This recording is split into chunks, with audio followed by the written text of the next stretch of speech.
प्रहलाद की कथा भारतीय पौराणिक इतिहास में एक अत्यंत महत्वपूर्ण और प्रेरणादायक कहानी है, जो भक्ति, विश्वास और आस्था की शक्ति को दर्शाती है। यह कहानी हमें यह सिखाती है कि यदि किसी के मन में भगवान के प्रति सच्ची श्रद्धा और विश्वास हो, तो संसार की कोई भी कठिनाई, संकट या समस्या उसे हरा नहीं सकती। यह कथा सत्य, धर्म और आस्था के प्रति विश्वास को मजबूती से निभाने की प्रेरणा देती है।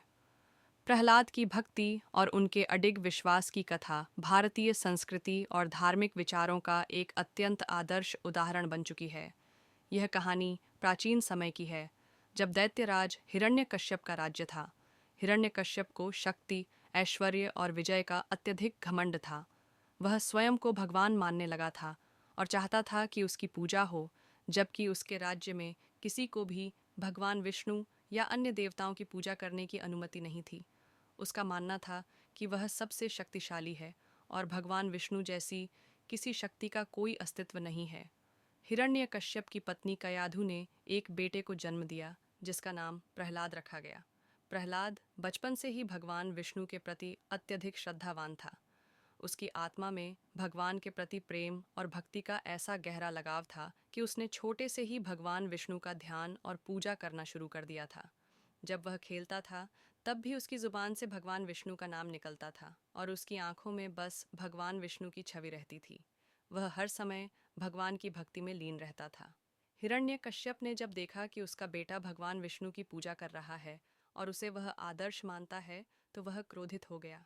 उसने प्रहलाद को बार बार समझाने की कोशिश की कि वह भगवान विष्णु को छोड़कर उसकी पूजा करे, लेकिन प्रहलाद का विश्वास और श्रद्धा अडिग रही।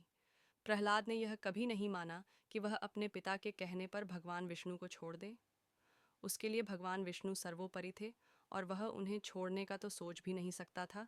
हिरण्यकश्यप का गुस्सा बढ़ने लगा, क्योंकि उसका बेटा उसकी बात नहीं सुन रहा था। वह समझ गया कि उसकी पूरी शक्ति और राज्य के बावजूद उसका बेटा केवल भगवान विष्णु के प्रति ही निष्ठावान है। उसने सोचा कि यदि वह प्रहलाद को अपना रास्ता बदलने के लिए मजबूर कर लेता है, तो शायद वह उसकी तरह आस्थावान हो जाएगा। लेकिन प्रहलाद का मन भगवान विष्णु के प्रति इतना सच्चा था कि वह किसी भी परिस्थिति में अपनी भक्ति को नहीं छोड़ सकता था। हिरण्यकश्यप ने प्रहलाद को डराने के लिए उसे तरह तरह की यातनाएं दीं। उसने प्रहलाद को आग में जलने के लिए डाला, लेकिन भगवान विष्णु ने उसे बचाया। फिर उसने प्रहलाद को जहर पिलाया, लेकिन वह भी सुरक्षित रहा। उसने उसे हाथियों के पैरों तले रौंदने का आदेश दिया, लेकिन वह फिर भी बच गया। हिरण्यकश्यप ने प्रहलाद को बहुत तरह से सजा देने की कोशिश की, लेकिन प्रहलाद की भक्ति और विश्वास हर बार उसे बचा लेता था। एक दिन हिरण्यकश्यप ने गुस्से में आकर प्रहलाद से पूछा, तू भगवान विष्णु की पूजा क्यों करता है? वह तेरा भगवान कहाँ है?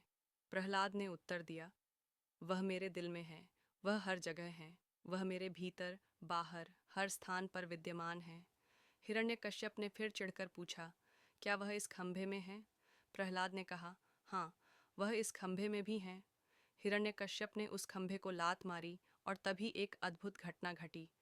उस खंभे से भगवान विष्णु के अवतार नृसिंह प्रकट हुए। नृसिंह भगवान का रूप आधा मानव और आधा शेर था। उन्होंने अपनी विराट शक्ति से हिरण्यकश्यप का वध किया।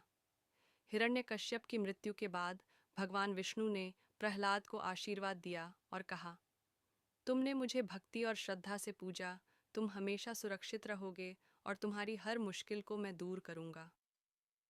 प्रहलाद ने भगवान विष्णु से प्राप्त आशीर्वाद के बाद अपना राज्य संभाला और उसने अपने जीवन में भक्ति, सत्य और धर्म का पालन किया। वह हमेशा भगवान विष्णु की पूजा करता और दूसरों को भी धर्म और भक्ति के रास्ते पर चलने की प्रेरणा देता। प्रहलाद की भक्ति और विश्वास ने उसे जीवन में महानता और शांति दिलाई। भगवान विष्णु के प्रति उसकी अनमोल भक्ति ने उसे हर कठिनाई से उबारा और उसे हमेशा भगवान का आशीर्वाद मिला। प्रहलाद की यह कहानी हमें यह सिखाती है कि यदि किसी के मन में सच्ची श्रद्धा और भक्ति हो, तो कोई भी शक्ति उसे डिगा नहीं सकती। भगवान के प्रति श्रद्धा और विश्वास इतनी बड़ी ताकत है कि वह हर संकट से बचा सकता है।